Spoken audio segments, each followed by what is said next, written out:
just those who are in the church, but even for those who are outside. Praise the Lord. Yes, pursuing and recovery is even for those who are outside. My profession as a lawyer has taught me that there is some very nasty experience.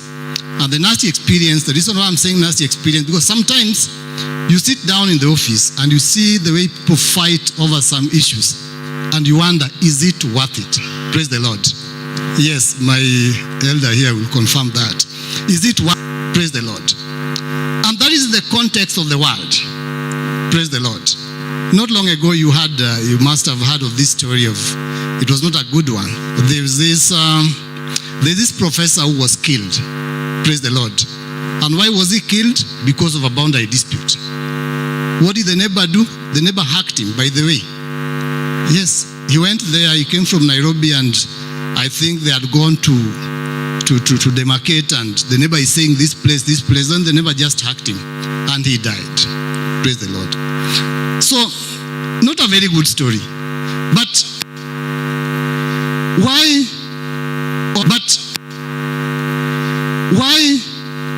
all this? Praise the Lord. And that's why when, as I thought about it and I asked God, what are we supposed to know in the process of our pursuing and recovery? Praise the Lord. And God led me to something. There's something known as pursuing and recovering through godly wisdom. And that's going to be my title for today. Praise the Lord. Pursuing and recovering through godly wisdom. Praise the Lord. We need godly wisdom to guide us as we pursue and recover. Praise the Lord. Whatever it is that we are pursuing, you know what we are pursuing. But if we don't have godly wisdom, you may reach at a stage where instead of pursuing, you become the person who is being pursued. Praise the Lord. Where instead of happiness, it results into bitterness. Praise the Lord. Where instead of, just rejoicing and all that, it's something that becomes a source of your sorrow. Praise the Lord. And whatever it is, we may be pursuing many things in life, relationship, whatever they are, we need godly wisdom. And therefore, what we are going to talk about today, we are going to talk about wisdom. What is wisdom? How do we get wisdom? The two different aspects of wisdom. What is wisdom? How do we get wisdom? The two aspects of wisdom. The relevance of wisdom in pursuing and recovering. Praise the Lord. The relevance of wisdom in pursuing and recovery. Then we'll end up by looking at some of the traits of wisdom that the book of James talk about. Praise the Lord. Yes, so we'll be looking at different verses as we go along. And I don't want to ask this question, but wisdom basically is the ability to apply the knowledge that we have. The ability to apply the knowledge and experience in making decisions. The knowledge and experience that we have, when we apply it in making decisions, that is wisdom. Praise the Lord. That is wisdom. When we apply the knowledge and experience that we have in making decisions, so that people will, at the end of the day, people will say that you made a right choice or a right decision. When you sit down, you may have lost everything, but you'll say that, yes, I made a right choice. Praise the Lord. The Bible calls us to look for wisdom. As we relate to God, as we make those choices, we should be able to make choices that honor God. Praise the Lord. And when we make choices that honor God, that is wisdom. Praise the Lord. So wisdom is not just about knowledge. How many people do we have who are so much knowledgeable, but they end up making very bad choices in life? Praise the Lord. You know them. We have people who are very much knowledgeable, highly educated, and all these things, but they end up still making those very, very, very wrong choices. Praise the Lord. One time, a friend of mine called me and told me, can you come? There's someone who is here very much stressed. And I say, why? This person has another family, and this other family, they have a kid, and the second wife has taken the kid to those international school. This person has retired from employment, and they want him to pay 400,000 for fee. Then I asked him, now how do I come in? I want you to see if you can help this guy get someone to buy a plot within his home state. I say, why? Yes, because this person is so much stressed up. This is the only source of income that he has. So I went. By the way, it's saying Kisumu. I went there. I got someone, but unfortunately was not able to buy it. But this is what this person told me. He told me that, yes, it's unfortunate. There are choices that we make in life which end up giving us a lot of problems. He was there, very much stressed, a highly intelligent person, but there he was. Praise the Lord. So sometimes, we don't know what led to do what he did, but you could just see that this person is regretting some choices that he made. Praise the Lord. And that's why wisdom is very, very important. What are some of the dimensions that we have about wisdom? What are some of the dimensions that we have about wisdom? It's discernment. We should be able to discern. Praise the Lord. God wants us to discern. See beneath the surface, not just what is there, and get to know that there's more to it. And when we do that, we don't rush in making choices. Praise the Lord. Even in our process of recovering, pursuing and recovering, we should be able to discern things so that we don't make wrong choices. Application. As we make choices, we should be able to turn to God. Praise the Lord. We should be able to turn to God. This is where you need to put that faith into practice. Praise the Lord. Praise the Lord. Yes, putting that faith into practice. But why wisdom? Why is wisdom necessary? I'll refer to several verses in the book of Proverbs. The Bible calls us to pursue wisdom. Praise the Lord. Look at Proverbs, and actually we are told to pursue wisdom more than the way we are seeking for material wealth. Praise the Lord.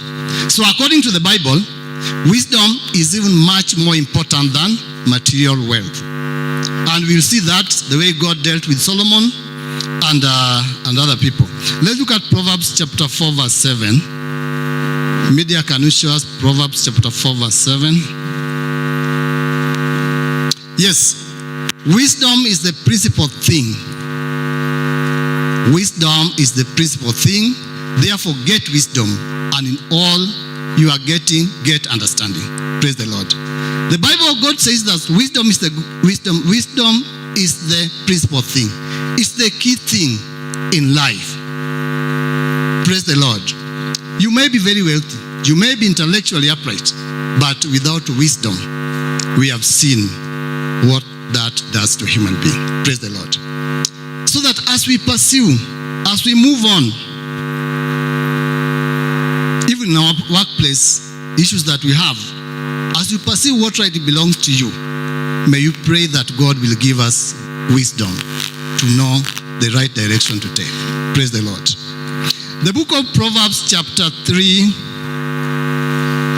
verse 13 to 14. Take us to Proverbs, yes. Happy is the man who finds wisdom and the man who gains understanding. Praise the Lord. The Bible says happy is the man who finds wisdom. What does that mean? Even material wealth will not bring happiness. Praise the Lord. If they may bring, that will just for a period of time. But happy is the man who finds wisdom.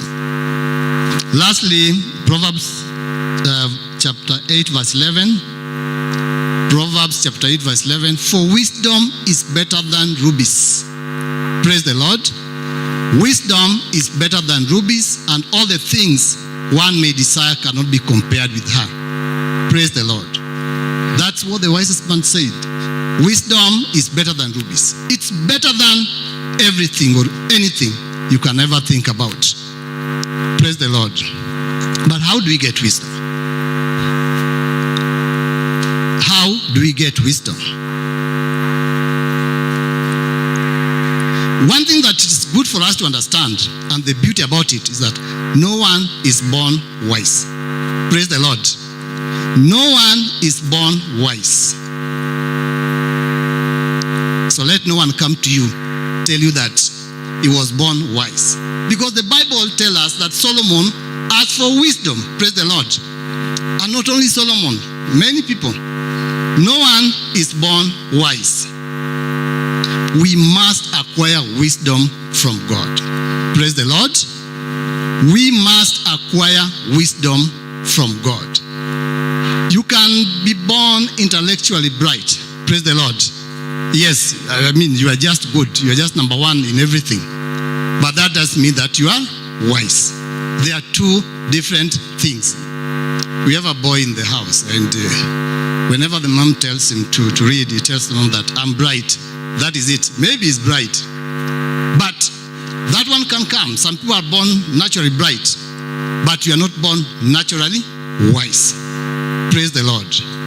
Now, we must acquire wisdom from God if we want to be truly wise. Look at the book of Psalms, chapter 119. Psalms chapter 119, verse 98 to 100.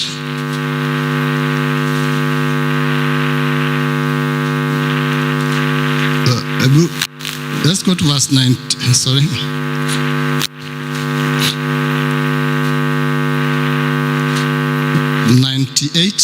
Go to 98. Yes.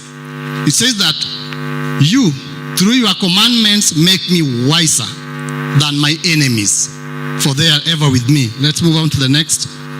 99. I have more understanding than all my teachers. Praise the Lord. For your testimonies and my meditation. Verse 100. I understand more than the ancient because I keep your precept. Praise the Lord. That one tells us that wisdom is acquired. The book of James chapter 1 verse 5 is much more straight to the point on this. What does James say? If any of you lacks wisdom, let him ask of God, who gives to all liberally and without reproach, and it will be given to him. Praise the Lord.